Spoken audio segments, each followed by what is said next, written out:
David has to be one of my favorite characters in the Bible, mainly because I can relate to him. He's a complex man. On one hand, he's all business. He's a war hero, a conqueror, a leader. And then on the other hand, he's sensitive. He's a poet. He writes songs. He's emotional. In some of his writings, he's full of joy and confidence, and then the next minute he's on the ground in despair and wondering what's going to happen next, and he's always asking God where he is. He's a man who's been through some high highs, but in 1 Samuel chapter 30, he's about to reach a low low.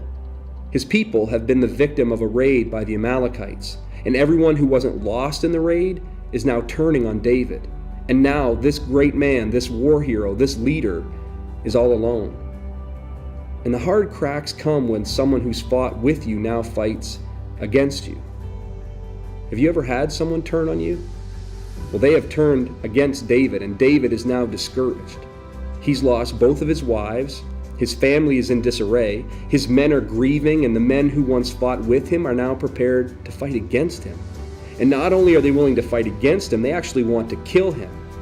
And as the old saying goes, this was the straw that broke the camel's back.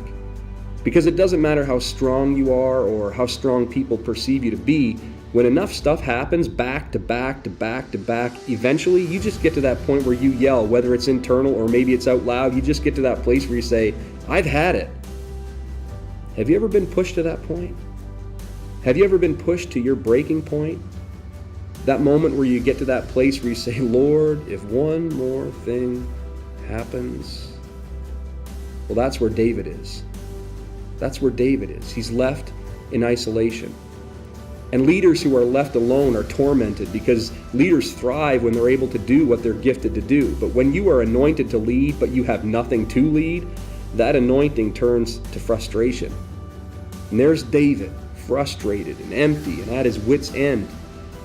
What he doesn't realize is this is exactly where he needs to be. What he doesn't realize is that this is where God has set him up to be. Because it's only when all the doors close and all the people around you forsake you that you have the opportunity to discover what's inside of you.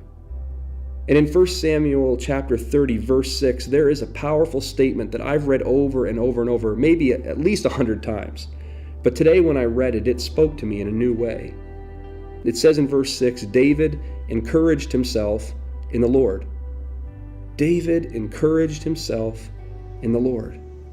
What it really means is that David discovered himself in the Lord. Sometimes we get so busy discovering what other people have that you don't know what you have inside of yourself.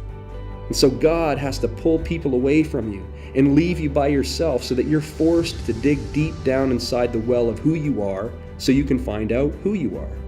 You've been waiting so long for someone to come along and to lift you up, but rather than waiting to get pulled up like David, the strength comes when we look deep inside of ourselves, and we only have that opportunity when we find ourselves alone and isolated. Because come on, it's so easy to look to others quickly, but it's difficult to look inside yourself.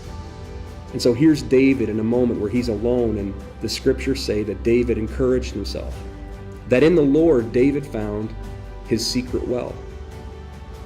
I have a friend who does missionary work in Africa, and what their work centers around is aiding people who are dying from a lack of water. They're dying from a lack of water that is under their own feet. This missionary organization doesn't bring the water to them because the water is already there. The local people just need to be shown how to get it. And until you get to that place where you find what runs within you, you'll be dying from a lack of something that's there already for you. It's inside of you. You'll be waiting for someone to bring you something that is deep down inside of yourself.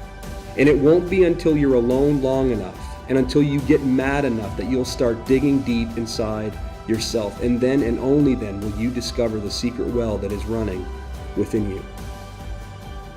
Maybe you feel alone today. Maybe your circumstances have left you isolated and you feel lost.